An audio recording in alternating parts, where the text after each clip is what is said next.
Μόνο πράσινες μπανάνες εγώ σκέφτομαι τώρα. Αμπατζετάριστα Export Stories, επεισόδιο 4. Εσείος, κουαρτέτο. Μπήκαμε στο 4ο της σειράς. Πολύ σωστά. Με πολλά ενδιαφέροντα θέματα. Νομίζω ότι ήδη έχουμε δει αρκετά ενδιαφέροντα σχόλια στα προηγούμενα μας επεισόδια.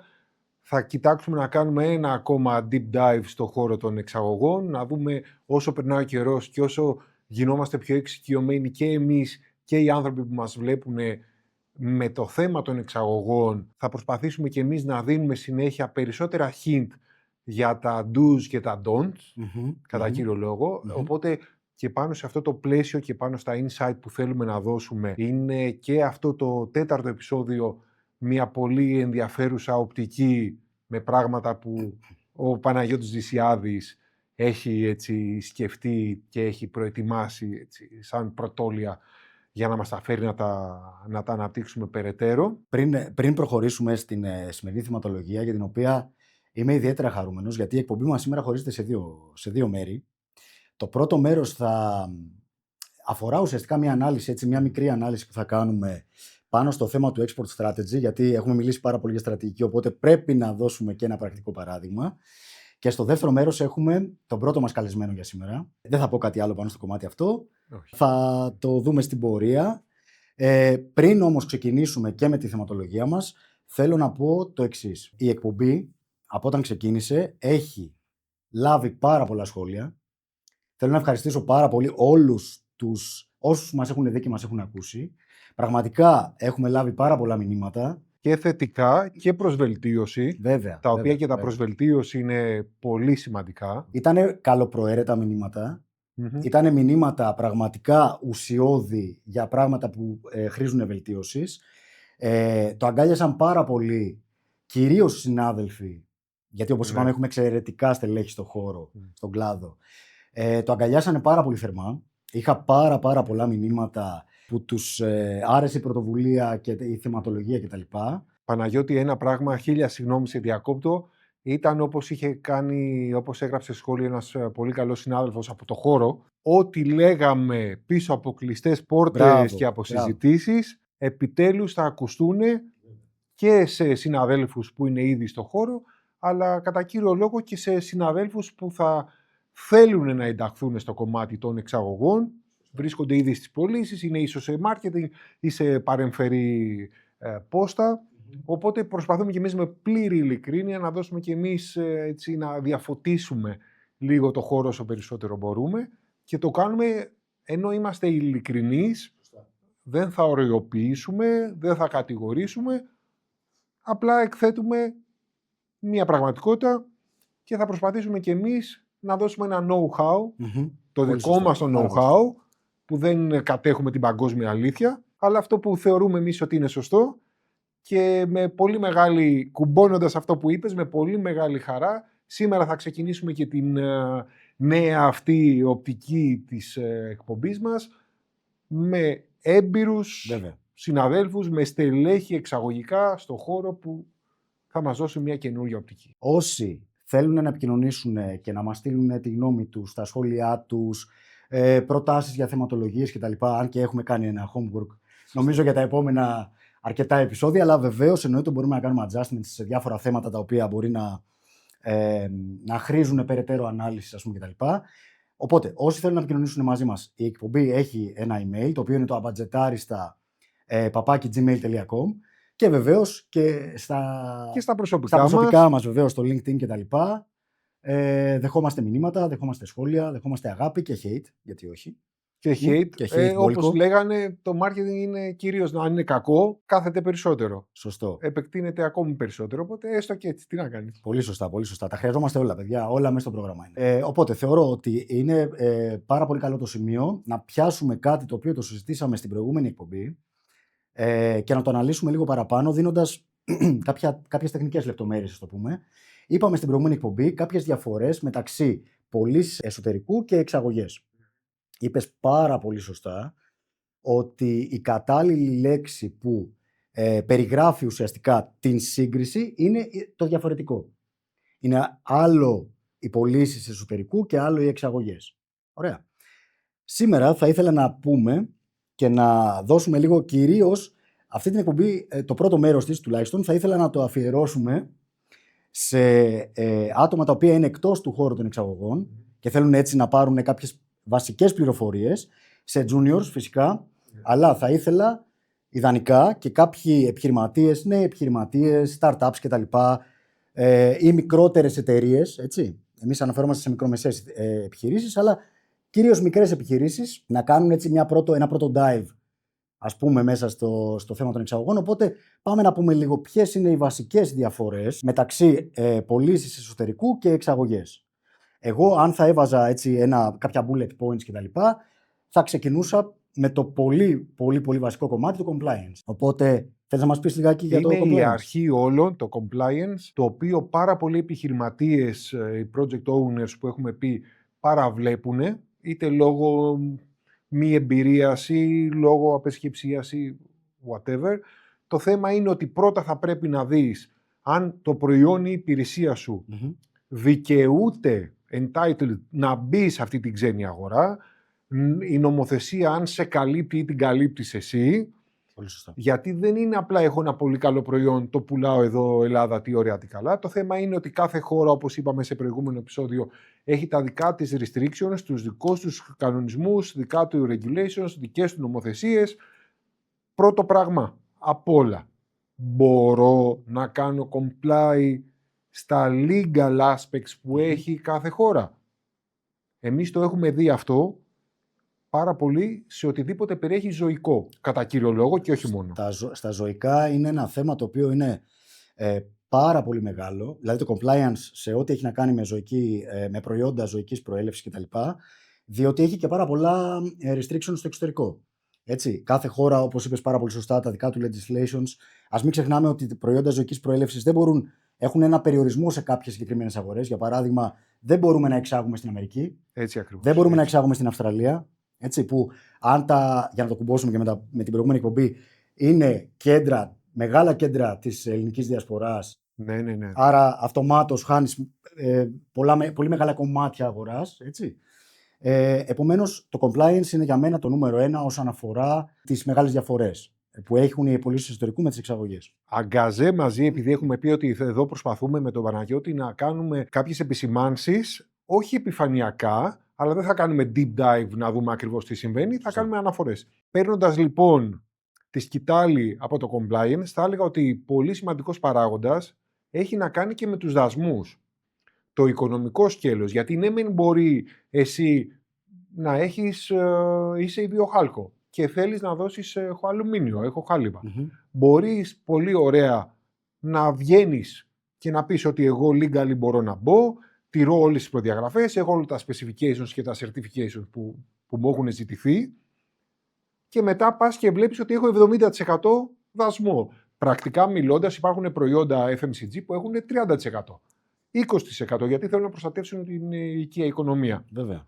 Πρακτικά αυτό, αν είσαι ήδη πιεσμένος σαν παραγωγός εταιρεία, σε πετάει εκτός αγοράς. Οπότε είναι μαζί με το compliance, με τα legal aspects, θα πρέπει σίγουρα να δούμε και το κομμάτι το οικονομικό. Βέβαια, σίγουρα.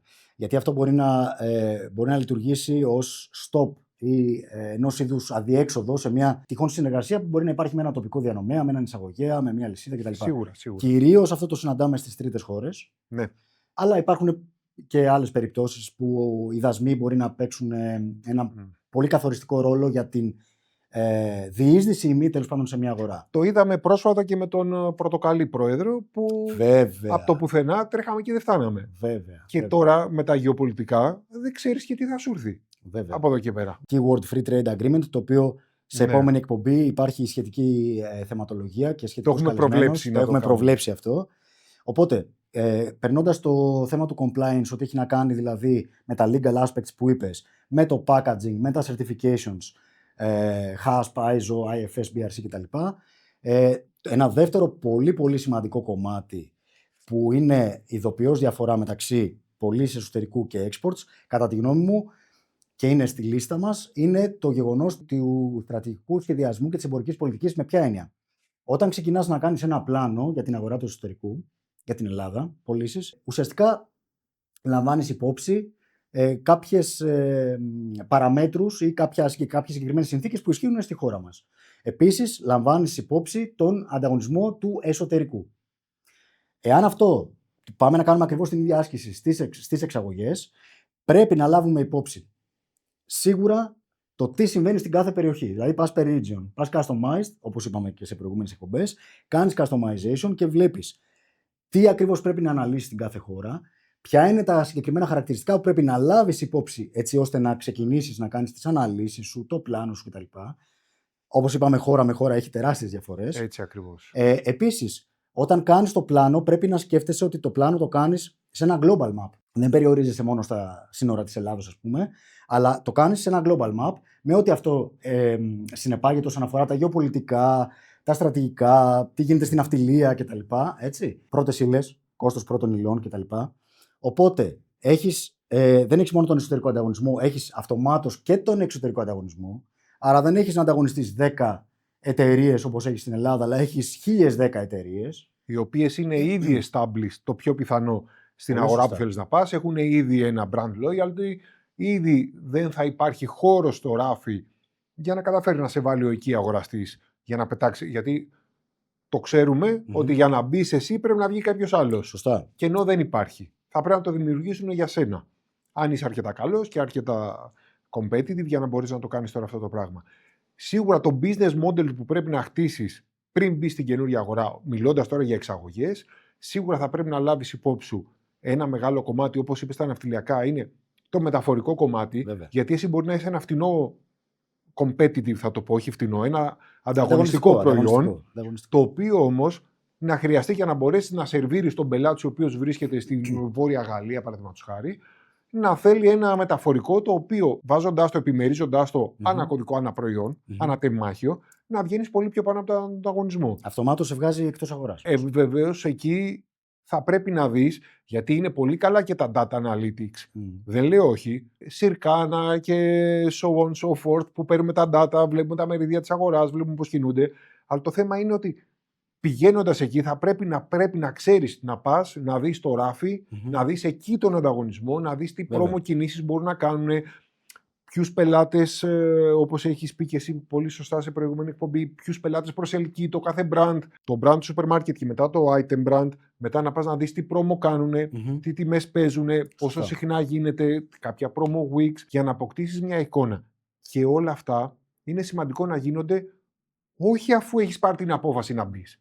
Όλα αυτά πρέπει να τα κάνεις into consideration, που λένε στο χωριό μου, πριν πάρεις την απόφαση να δεις. Βέβαια. Είναι feasible το project, μπορώ να μπω. Είναι η ανάλυση που πρέπει να κάνεις και σίγουρα, επειδή έχουμε πει κάθε αγορά είναι μοναδική, θα πρέπει για αρχή έστω να έχεις κάποιες χώρες οι οποίες θα είναι χώρες πιλότη, Σωστά. δυνατές χώρες. Μην πας τώρα σε μια χώρα, Λετωνία, ωραιότατη, έχω πάει, πολύ μικρή. Δεν μπορείς να κάνεις πιλότο τη Λετωνία με 1 εκατομμύριο κόσμο και αγοραστική δύναμη 200.000 ανθρώπων. Θα κάνεις τον πιλότο σε κάποιες πιο μεγάλες αγορές, να δεις μπορώ να αντισταθώ απέναντι στον διεθνή ανταγωνισμό και μετά και στον ελληνικό. Γιατί όπως έχουμε δει πολύ σωστά και οι δύο, εκεί έξω, το έχουμε νομίζω αναφέρει ξανά, ο Έλληνας ανταγωνιστής κυρίως θα πάει να χτυπήσει πρώτα τον Έλληνα. Εννοείται. Και αυτό δεν το κάνουν τόσο από κακία, δεν ξέρω τι προθέσεις έχουν, αλλά είναι πιο εύκολο να πει στον αγοραστή, ο οποίος είναι ο αγοραστής του Leclerc. Βγάλε αυτόν από το ράφι και βάλε. Έλληνας είναι, γι' αυτό δεν θέλω να πετάξει κάποιον Ισπανό που είναι εγνωσμένης ακρίας. Πέτα τον Έλληνα και εγώ ελληνικό σου δίνω και σου δίνω και καλύτερο και τελείως υπόθεση. Το τρίτο κομμάτι λοιπόν που έχει να κάνει με τις διαφορές πωλήσεις εσωτερικού και εξαγωγές έχει να κάνει με τις αγαπημένες διαπραγματεύσεις. Τα negotiations, τα οποία είναι τελείως διαφορετικά και σε τελείως διαφορετική συνθήκη και βάση από ό,τι είναι στην Ελλάδα. Στην Ελλάδα, ίδια γλώσσα, μία κατευθυντήρια συνήθως γραμμή κτλ. Αλλά αυτό όμως δεν κάνει apply στις αγορές του εξωτερικού, όπως έχουμε πει και σε προηγούμενη εκπομπή, διότι εγώ θα αναφέρω κάτι πάρα πολύ μικρό. Όπως είπαμε, η κάθε γεωγραφική περιοχή, ας το πούμε έτσι, ή κάθε χώρα έχει τις ιδιαιτερότητες της. Οπότε πρέπει κάποιος να λάβει υπόψη πάνω στο θέμα των διαπραγματεύσεων τις ιδιαιτερότητες της αγοράς και τα στοιχεία. Αυτά τα cultural, ας πούμε, στοιχεία που μπορεί να έχει κάθε αγορά. Για παράδειγμα, κάνεις overselling στον Άγγλο. Sounds interesting. Τον βλέπεις, ή μάλλον δεν τον βλέπεις ούτε με κιάλια. Παίρνεις την ευθύτητα του Γερμανού στραβά. ή πας να του αλλάξεις αυτό που έχει συνηθίσει με τη βία. Είναι το never touch a running system που έχει ο Γερμανός.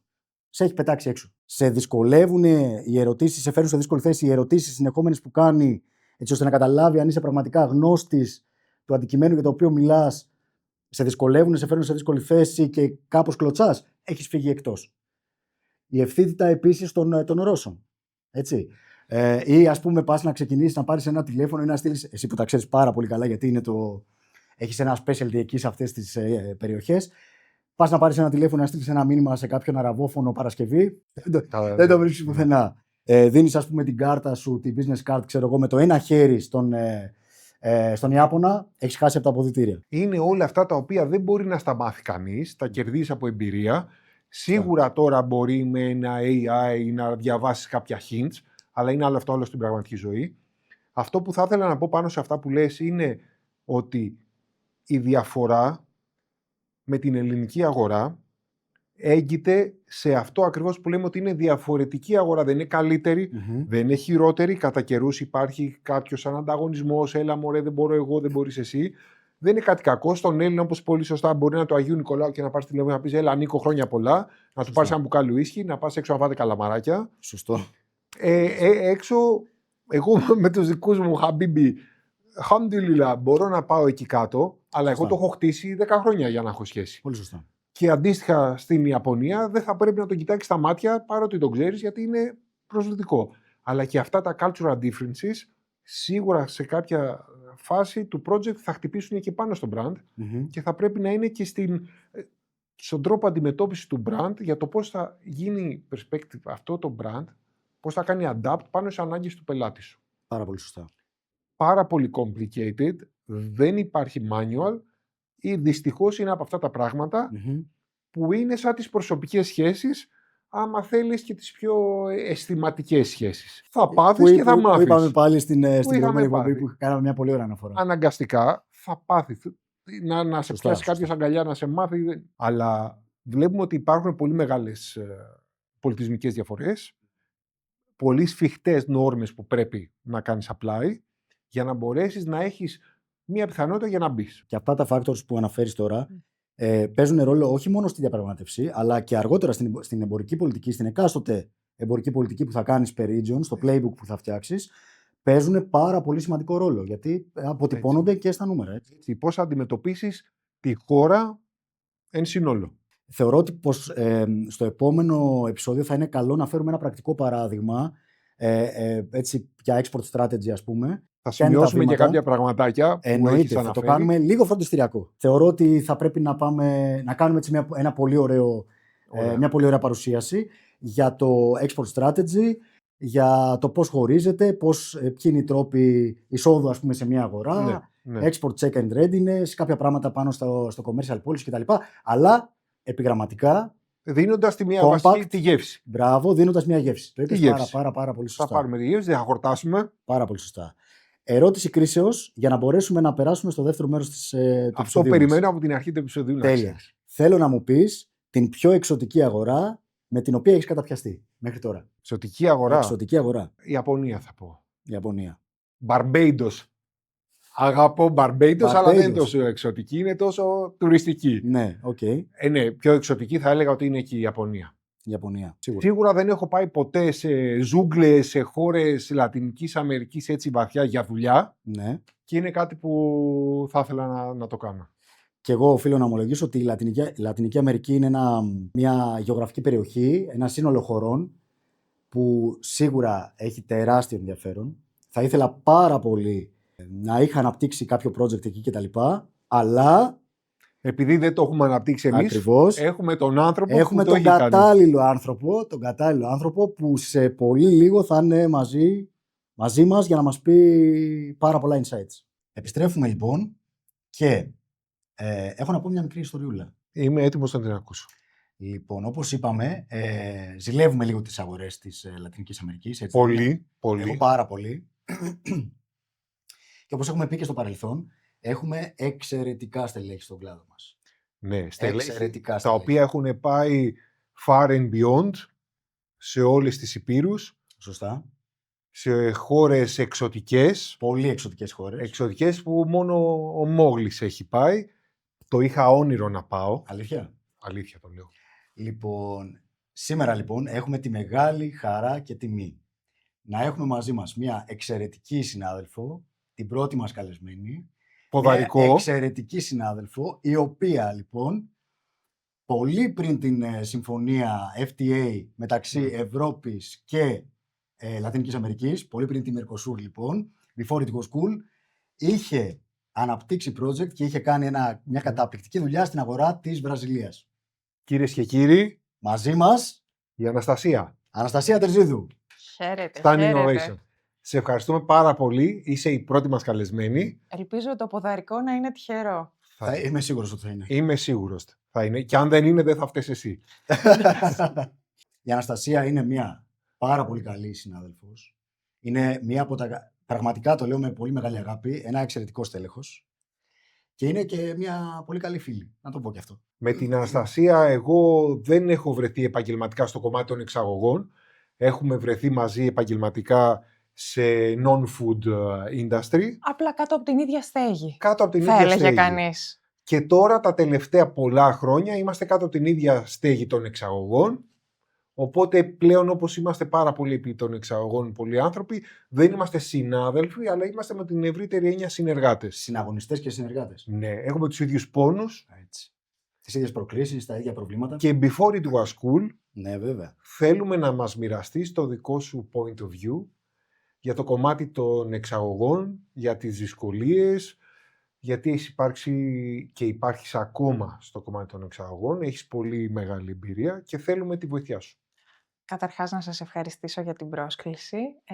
Μ' αρέσει πάρα πολύ αυτό που κάνετε. Το βρίσκω εξαιρετικά ενδιαφέρον. Συγχαρητήρια για την ιδέα υλοποίηση και την ενέργεια που φέρνετε σε αυτό.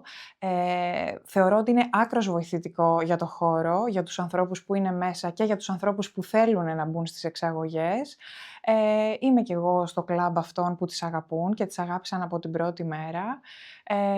Παρότι ξεκίνησα με διαφορετικό όνειρο με τι θα ασχοληθώ επαγγελματικά, η πρώτη μου δουλειά ήταν στις εξαγωγές και τις αγάπησα από την πρώτη μέρα. Οπότε είμαι γκρούπι και νομίζω ότι θα συνεχίσω να είμαι. Παρότι παίρνουμε απογοητεύσεις, ζούμε δυσκολίες και όλα τα σχετικά, είναι για μένα κάτι πολύ συναρπαστικό. Θεωρείς ότι όποιος πάρει μία γεύση κολλάει, θα έλεγε κάποιος, με τις εξαγωγές? Την πρώτη που κίτσα. Ναι, λίγο. Νομίζω πως όχι, γιατί δεν είναι για όλους. Νομίζω το έχετε πει και θα συνεχίσετε να το λέτε μέσα από τις ιστορίες σας. Μπορεί να μοιάζουν συναρπαστικές και εξωτικές οι ιστορίες που λέμε και νομίζω ο κόσμος απ' έξω ότι όντως έτσι είναι, ένα παραμυθάκι όμορφο, κάνεις ταξίδια στο εξωτερικό και όλα είναι φοβερά. Πόσο έτσι δεν είναι. Εντάξει, πολύ ξύλο, πολλή δουλειά, πάρα πολύ κόπος, πολύ ταλαιπωρία, αλλά συνεχίζει να είναι συναρπαστικό. Είναι. Αυτό μας κρατάει.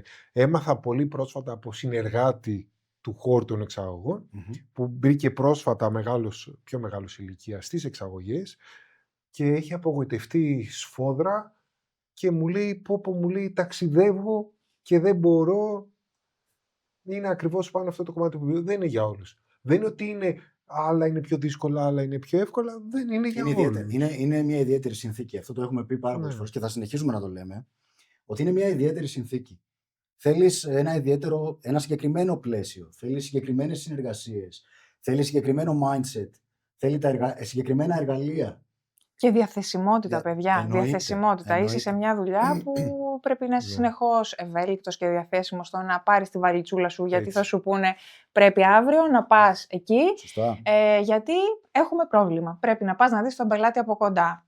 Για να το κάνεις αυτό. Θα έλεγες ότι αυτό είναι και availability νοοτροπίας. Τύπου, γιατί εσύ μπορείς σαν επαγγελματίας, μπορεί να σου πούνε πρέπει να πας Γερμανία, να κάνεις Düsseldorf, έχεις μια συνάντηση. Εσύ όμως μπορεί να πεις ότι η παιδιά είναι short notice, θα μπορέσω από την ερχόμενη εβδομάδα. Εξαρτάται ποιος σου το λέει και ποιος είναι ο λόγος πίσω από αυτό. Δηλαδή, μπορεί να υπάρχει σοβαρό πρόβλημα που πραγματικά δεν λύνεται από το τηλέφωνο, ούτε με ένα video call και πρέπει να πάρεις το αεροπλάνο και να πας να τον επισκεφθείς τον πελάτη σου. Εκεί ναι, το καταλαβαίνεις, έχουμε αντίληψη τώρα, ξέρουμε τι είναι σοβαρότητα και τι όχι. Υπάρχουν παιδιά όμως και τρέλες που το ξέρετε πάρα πολύ καλά. Σωστά. Μου έχει τύχει ακραίο σκηνικό. Ακραίο σκηνικό, ότι τύπου επειδή δεν μπορεί να πάει ο συνάδελφος που αρρώστησε, πήγαινε εσύ, φεύγεις αύριο, φτάνεις για παράδειγμα στο Άμστερνταμ 12.30 ώρα τη νύχτα και πρέπει να πας σε μια πόλη που είναι 2 ώρες απόσταση. Που όλο το Άμστερνταμ δεν είναι 2 ώρες να το κάνεις με το αυτοκίνητο. Εντάξει, και ήμουνα 1,5 ώρα τη νύχτα μέσα σε ένα ταξί και πήγαινα. Και έλεγα από μέσα μου, κάνε να φτάσω ΣΟΑ, ζωντανή. Σωστά. Οπότε υπάρχουν και τρέλες, το ξέρουμε πάρα πολύ καλά, ενστερνίζομαι. στις οποίες δεν μπορούμε να πούμε πάντα όχι. Εγώ τότε δεν μπόρεσα να πω το όχι, ήταν και πρώτη μου δουλειά λίγο πιο ψάρακας. Κανονικά πρέπει να πατάς πόδι όμως. Το λέμε τώρα που έχουμε χρόνια όλοι μας εδώ και οι τρεις έχουμε χρόνια εμπειρίας. Άμα κάνεις ένα flashback, ας πούμε. ένα rewind πίσω, Ναι. 10 χρόνια πίσω. Λες όχι εύκολα. Πρέπει να πας εκεί. ίσως Η δεν ερώτηση, λες. η ερώτηση δεν είναι. Μάλλον έχει και ένα άλλο aspect η ερώτηση. Η ερώτηση είναι, θα το έκανες αυτό, αλλά με τις σημερινές συνθήκες. Όχι με τις τότε. Αυτό είναι το μεγάλο κομμάτι. Αλλά, προφανώς τα ξεκινήματα κάνουμε πολλές θυσίες, κάνουμε πολλά πράγματα τα οποία, στην πορεία βλέπεις αν άξιζαν, δεν άξιζαν κτλ. Και επίσης μαθαίνεις από όλα αυτά. Σωστά. Δηλαδή είναι ένα ατέλειωτο σχολείο αυτή η δουλειά. Εγώ το έλεγα και το λέω και θα το λέω. Είναι σχολείο. Η κάθε εταιρεία από την οποία περνάμε μας αφήνει παρακαταθήκη βαριά για το μέλλον. Μπορεί να περνάμε άλλοτε δύσκολα, άλλοτε εύκολα, αλλά από τα δύσκολα μαθαίνουμε, νομίζω όλοι μας. Και οι σκληρές εμπειρίες είναι αυτές που μας έκαναν να αποκτήσουμε και το χαρακτήρα που έχουμε και την δυναμική που φέρουμε τέλος πάντων σε αυτή τη δουλειά. Αυτό το είπαμε στο πρώτο επεισόδιο. Το αποτυχία versus επιτυχία. Ότι από την αποτυχία ουσιαστικά μαθαίνεις και διαμορφώνεις τον επαγγελματικό σου χαρακτήρα, γιατί η επιτυχία απλά είναι μια επιβράβευση βέβαια μιας πολύ σκληρής δουλειάς. Και να έχεις βέβαια και την αντίληψη και την ικανότητα να ακονίζεσαι μέσα από τις αποτυχίες και να κρατάς να πεις ρε παιδί μου ότι εδώ τι πήγε λάθος. Αυτό. Μπας και το διορθώσω. Να αντέχεις και Να να μπορείς να το αντέχεις. κρίνεις μετά με καθαρό μυαλό. Ανθεκτικότητα. Το resilience αυτό. Ναι, Το ναι. ρημάδι. Που λένε στο χωριό σου. Ναι. Αυτό το ρημάδι. Αναστασία μου, θέλεις να μας μοιραστείς λίγο, επειδή αναφέραμε την εξωτική αγορά της Βραζιλίας, Βεβαίως. θεωρώ ότι είναι ένας προορισμός, εξαγωγικά μιλώντας πάνω. Μόνο πράσινες μπανάνες εγώ σκέφτομαι τώρα.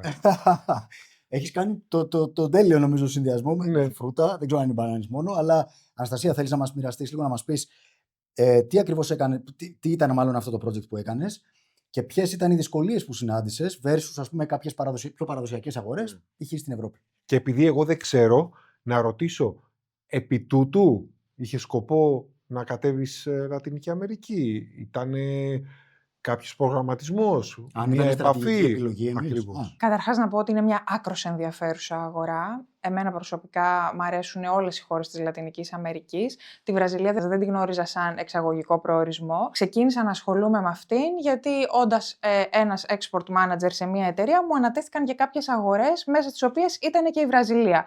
Διαχειριζόμουν λοιπόν για αρχή υπάρχον πελατολόγιο. Υπήρχε η διάθεση για ανάπτυξη της αγοράς, οπότε ξεκίνησε μια τέτοια προσπάθεια, η οποία στην αρχή ήταν με ένα PL προϊόν, το οποίο και εκεί, όπως και στην Ευρώπη, γνωρίζει τρομερή ανάπτυξη, το private label.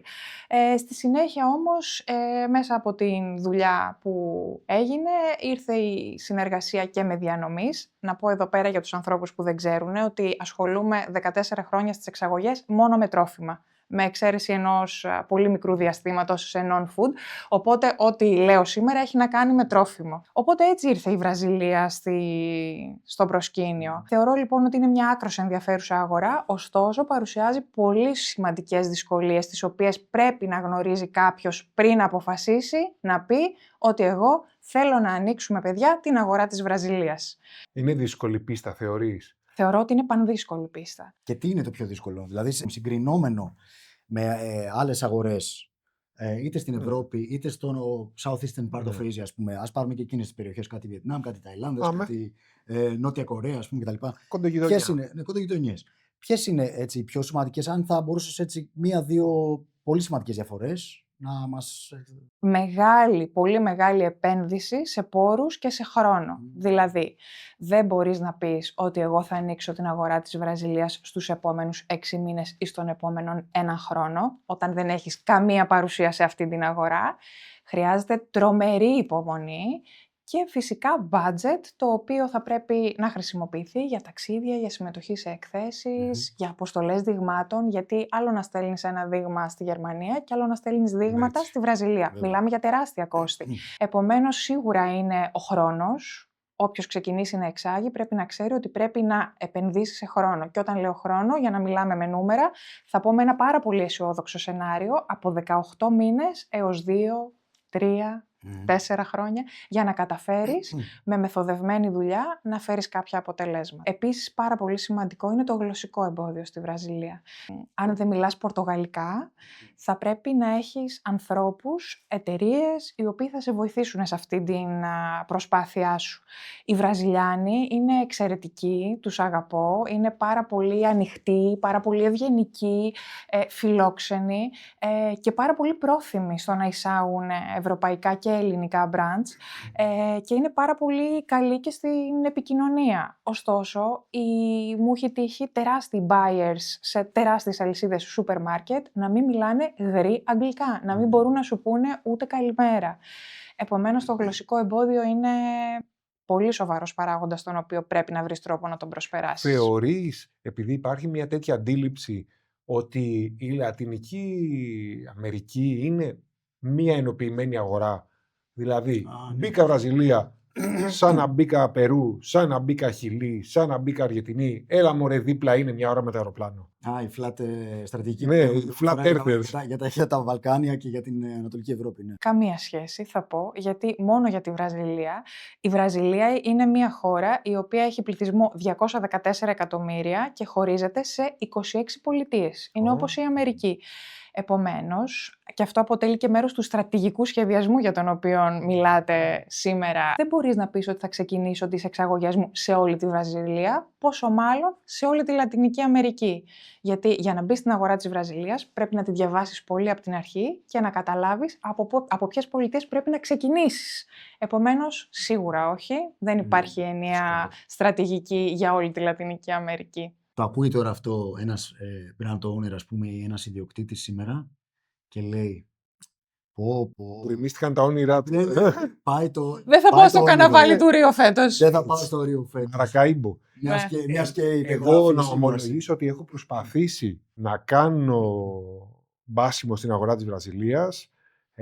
Είχα βρει και είχα προτείνει και τότε στον ιδιοκτήτη της εταιρείας εκθέσεις στο food industry. Δεν είχε γίνει συμμετοχή γιατί υπήρχαν πάρα πολύ μεγάλες προκλήσεις και γιατί να μην... Οικονομικές προκλήσεις κυρίως. Οικονομικές κατά κύριο λόγο ήταν, γιατί μην τους αδικούμε νομίζω και τους brand owners, δεν μιλάω μόνο για ιδιοκτήτες, το θέτω πιο γενικά brand owners, γιατί είναι η λέξη κλειδί που μας είπε η Αναστασία, θέλει πολύ μεγάλη επένδυση. Όχι έξοδο, επένδυση για να μπεις, γιατί εκεί πέρα, εξ όσων γνωρίζω κι εγώ, εσύ το ξέρεις πολύ καλύτερα, κυριαρχούν τα ισπανικά brands, πορτογαλικά brands, νιώθουν ότι είναι ίσως μια δεύτερη πατρίδα. Καταρχάς έχουν την κοινή γλώσσα. Η Πορτογαλία, για παράδειγμα, στο ελαιόλαδο. Η Βραζιλία είναι η τρίτη δύναμη σε εισαγωγή ελαιολάδου παγκοσμίως. Είναι πρώτα η Αμερική, μετά η Ευρωπαϊκή Ένωση ως σύνολο και τρίτη η Βραζιλία, δύναμη στο χώρο σε εισαγωγές παγκοσμίως στο ελαιόλαδο.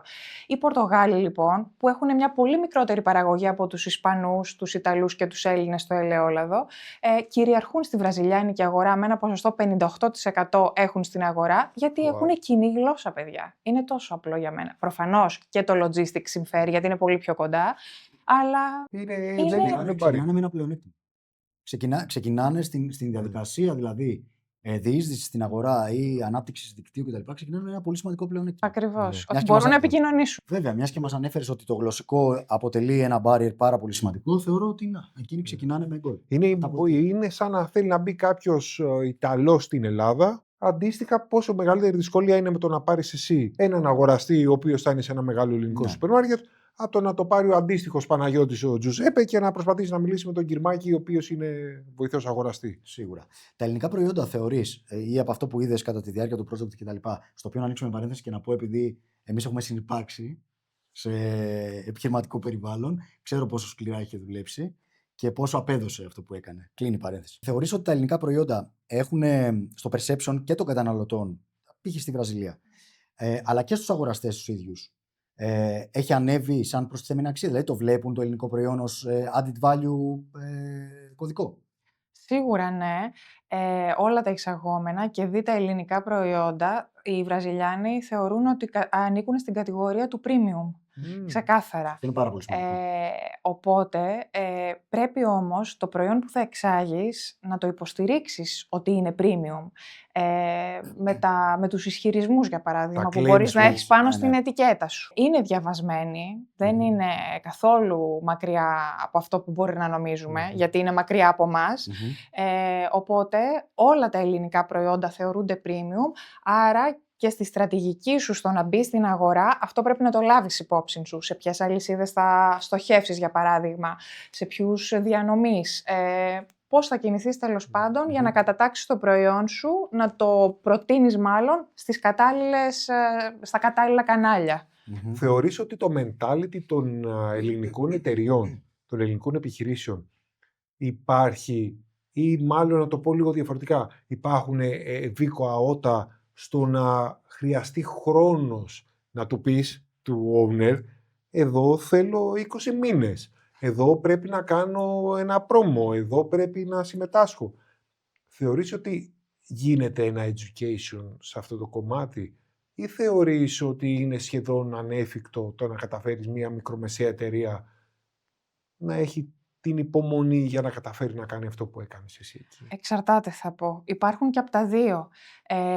Εγώ είχα την τύχη στην εταιρεία που ήμουν τότε να μας δώσει όλο το ελεύθερο και τον χρόνο και τους πόρους, ούτως ώστε να προσπαθήσουμε αυτό το μεγάλο project της εισόδου σε μια τόσο δύσκολη αγορά. Μου έχει τύχει όμως για αντίστοιχες αγορές, ακόμα και για την ίδια αγορά, να μου πούν τι μπορείς να κάνεις αύριο, τι μπορείς να κάνεις τον επόμενο μήνα. Επομένως, γι' αυτό εξαρτάται. Έχει να κάνει δηλαδή με τον brand owner κάθε φορά. Το εξετάζουμε κατά περίπτωση το πόσο πρέπει να τους εκπαιδεύσουμε και να τους πείσουμε ότι παιδιά, εδώ λίγο μήπως να το ξανασκεφτείτε, τα δεδομένα είναι αυτά. Σαν επαγγελματίας, ποια ήταν η θέληση δική σου για να μπεις, πόσο σε ταλαιπώρησε, τι κόπωση ψυχική είχες, γιατί θέλει στάμινα και resilience που είπαμε, Σωστό. για να πεις ότι παρότι τρώω χιλόπιτες, Οι οποίες θα είναι μιλήσω- περισσότερες. θα τα κόρων 8 στις 10, ακριβώς, εγώ θα 8 μιλήσω στις και 10. με το άλλο μαγαζί και με το δίπλα buyer και θα στείλω και δείγματα παρότι θα μου γυρίσουν πίσω. Δεν ξέρω αν μου τυχαίνει, αν το τραβάω ή αν τελικά μ' αρέσει να ασχολούμαι με λίγο δύσκολα project γενικά στην επαγγελματική μου ζωή. Δεν ξέρω τι δείχνει αυτό για μένα. Αλλά μου έχουν τύχει σε όλη την επαγγελματική μου πορεία έτσι, να διαχειριστώ αρκετά δύσκολες καταστάσεις και με κάποιο τρόπο μπορώ να πω ότι και με γοητεύει αυτή η δυσκολία. Δηλαδή, προφανώς μου αρέσει να μιλάω με έναν buyer και να είναι πάρα πολύ πρόθυμος να αγοράσει αύριο. Αλλά θεωρώ ότι δεν είναι αυτό το ωραίο σε αυτή τη δουλειά. Ο κόπος δηλαδή έχει άλλη χάρη. Ναι, Εμείς εδώ δεν κρίνουμε ό,τι θέλει ο καθένας. 100%. Γιατί, να σου πω, στο θέμα των χιλοπιτών που έλεγες πριν, Αμέ, ένα από τα καλύτερα φαγητά δεν έχει χιλοπίτες, ας πούμε, με κόκορα. ωραίος, αν και χωριάτικο. Στο χωριό σας. Θα πω ότι όταν έρχεται, παιδιά, η επιβράβευση και η επιτυχία, το ναι, το πάμε να μπει το προϊόν στο ράφι μετά από τόσο πολύ κόπο, η ανταμοιβή και η ικανοποίηση είναι τεράστια. Έχω ερώτηση επαγγελματική σε αυτό το κομμάτι. Επειδή μου πρόλαβες την ερώτηση και απάντησες πριν σε ρωτήσω για την ευχαρίστηση. Αξίζει όλο αυτό με αυτό που θα πάρεις πίσω? Και συναισθηματικά, περιμένει βιαστική κυρία, και συναισθηματικά για τον άνθρωπο, Αναστασία, Και προσωπικά. και προσωπικά και επαγγελματικά. Για μένα θα σου πω ότι αξίζει. Έτσι, χωρίς καν να το σκεφτώ. Αξίζει, ναι. γιατί σε αυτό το χώρο καταθέτουμε την ψυχούλα μας, έτσι, και ο καθένας φέρει τα πολύ προσωπικά χαρακτηριστικά του στον τρόπο που μιλάει με τους υποψήφιους συνεργάτες του, στον τρόπο που γράφει ένα email, γιατί δεν είμαστε μηχανές. Ο καθένας έχει την προσωπικότητά του. Μέσα από αυτή την προσωπικότητα έχουμε φτάσει εδώ που φτάσαμε σήμερα και θα εξακολουθούμε να υπάρχουμε και στο μέλλον όπου βρεθούμε. Επομένως, θα σου πω ναι, εγώ το θεωρώ σημαντικό. Πόσο χαίρομαι να ακούω συνεργάτες να λένε πράγματα τα οποία εμείς τα συζητάμε και μεταξύ μας. Σωστά. Και ακούς και ακόμα και άλλες φωνές και λες δεν είμαι τρελός. Καλά, τρελοί δεν είμαστε Είναι ωραίο. σε καμία περίπτωση, αλλά είναι πάρα Για μας δεν είμαστε τρελοί. Για τους Ναι. Δεν πειράζει και τρελοί να είμαστε για Ναι. κάποιους, είναι καλό και αυτό. Εγώ θα ήθελα να ρωτήσω, έχοντας αυτή την πορεία όλα αυτά τα χρόνια και έχοντας τρέξει διάφορα projects και τα λοιπά σε διάφορα κανάλια, σε διάφορες χώρες, ποιο θεωρείς ότι είναι το επίπεδο που έχουν φτάσει οι σημερινοί exporters? By exporters δεν εννοώ τα στελέχη, εννοώ τις εταιρείες που εξάγουν. Σε τι επίπεδο θεωρείς ότι έχουμε φτάσει, δηλαδή τα τελευταία 10 χρόνια? Θεωρείς ότι έχουμε κάνει βήματα προς τα εμπρός? Θεωρείς ότι υπάρχει κάπου σε κάποια σημεία στασιμότητα? Για τις ελληνικές Εταιρείες που εξάγουν. Ναι. Όχι, εγώ θεωρώ ότι έχουν γίνει πολύ σημαντικά βήματα, παιδιά, και το βλέπουμε αυτό ως συμμετέχοντες στις εκθέσεις που πηγαίνουμε, από τα περίπτερα που βλέπουμε γύρω μας, τα οποία ανταγωνίζονται μεγάλα brands του εξωτερικού, αντίστοιχα, στην κατηγορία τους ο καθένας, πολύ καινοτόμες ιδέες και προϊοντικά, στο R&D δηλαδή, πάρα πολύ ωραίες ετικέτες, marketing-wise δηλαδή, και αυτό πηγαίνει πάρα πολύ δυνατά. Γίνεται στροφή από πάρα πολλές εταιρείες αυτό το clean labeling, στο sustainability. Δηλαδή, νομίζω ότι οι ελληνικές εταιρείες κάνουν πολύ φιλότιμη προσπάθεια. Και σοβαρή επένδυση αυτό το κομμάτι, δεν είναι φτηνό. Ακριβώς αυτό. Όχι, στις εκθέσεις είναι η πλειοψηφία νομίζω των ελληνικών εταιριών. Γιατί το βλέπουν πιο σοβαρά. Βέβαια. Τουλάχιστον το κομμάτι της έκθεσης το έχουν στη λίστα για κάποιο λόγο πάρα πολύ ψηλά και όντως το προσέχουν και προϊόντικά θα πω εγώ. Δηλαδή τα προϊόντα στέκονται πάρα πολύ καλά και το βλέπουμε και στα σούπερ μάρκετ που επισκεπτόμαστε στο εξωτερικό. Δηλαδή νομίζω ότι σε πάρα πολλές κατηγορίες υπάρχουν μεγάλα ράφια με ελληνικά brands. Η μεγαλύτερη πρόκληση που αντιμετωπίζει σήμερα ένας Έλληνας exporter? Νομίζω ότι κάτι που περικλεί και τη Βραζιλία αλλά και το γενικότερο πλαίσιο των εξαγωγών για τους Έλληνες exporter είναι ότι πρέπει να κατανοήσουν εξ αρχής ότι μπαίνοντας σε αυτό το παιχνίδι και δι του ανοίγω νέες αγορές, πρέπει να το λάβουν πολύ σοβαρά υπόψη τους, παιδιά, το κομμάτι του επενδύω στον χρόνο. Εγώ το έχω συναντήσει πολλάκις, γι' αυτό και επιμένω, ότι η επένδυση σε χρόνο είναι ό,τι πιο σημαντικό μπορείς να το χρησιμοποιήσεις σαν βάση για να ξεκινήσεις από εκεί.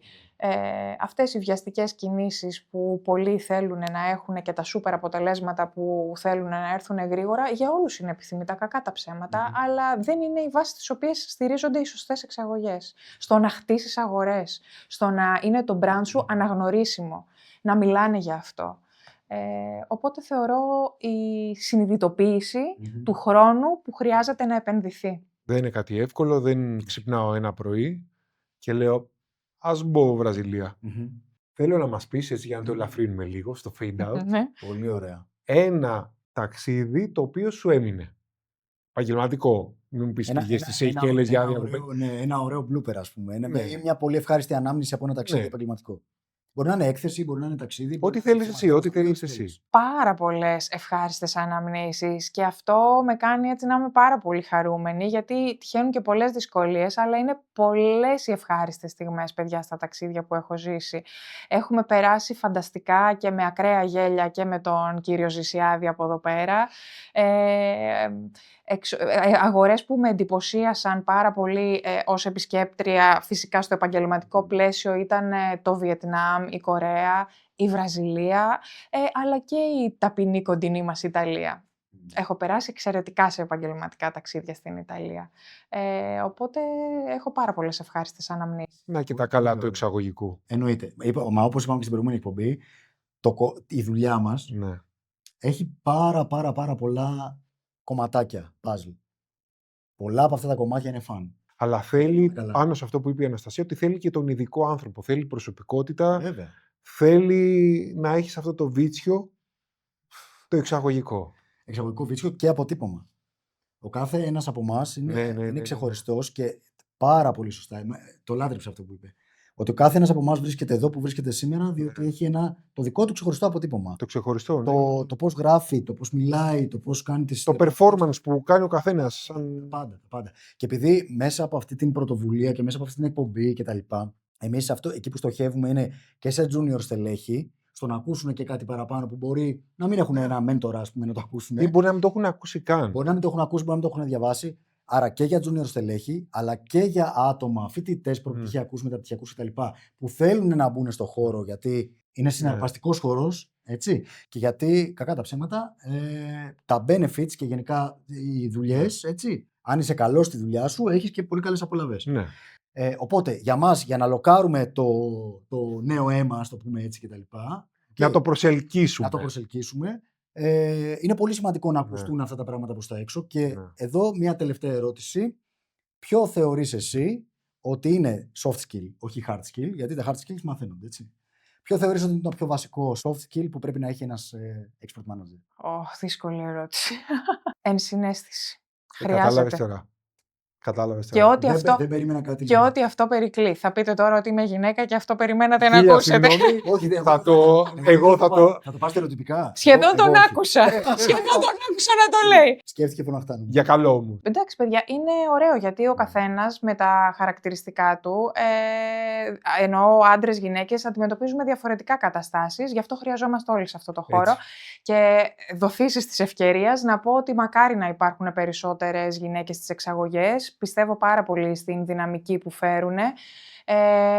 Υπάρχουν φοβερά παραδείγματα από συναδέλφους, από επιχειρηματίες γυναίκες, οι οποίες έχουν καταφέρει φανταστικές ενέργειες και ανάπτυξη εταιριών, brand κτλ. Και στο εσωτερικό και στο εξωτερικό. Ναι. Επομένως, μακάρι να υπάρχουν περισσότερες σύντομα στις εξαγωγές. I approve this message, πρέπει να το πω. Και να στείλω και χαιρετίσματα στη Θεσσαλονίκη, σε μια συγκεκριμένη συνάδελφο, δεν θα πω το όνομα, που θα ήθελα πάρα πολύ να τη φιλοξενήσουμε εδώ, μιας και μιλάς για γυναίκες στις εξαγωγές. Νομίζω καταλάβαμε όλοι ποια εννοώ. Κάνε μια επένδυση και φέρ την εδώ. Εννοείται. Θα της κάνουμε πρόταση και πιστεύω ότι θα έρθει. Η αλήθεια είναι τώρα στις γυναίκες, βλέπουμε γυναίκες στο εξαγωγικό κομμάτι. Ναι. Ισχύει. Και αυτό κυριολεκτικά είναι πάρα πολύ ενθαρρυντικό. Βέβαια.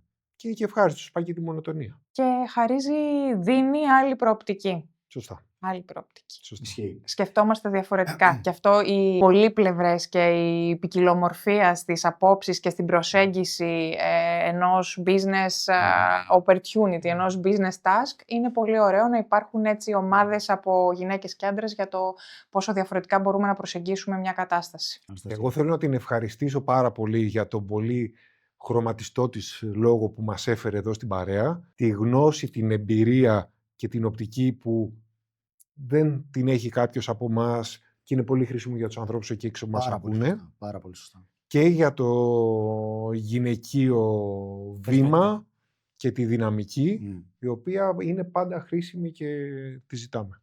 Αναστασία, σε ευχαριστούμε πάρα πολύ. Ήταν μια υπέροχη συζήτηση. Όπως πάντα θα πω.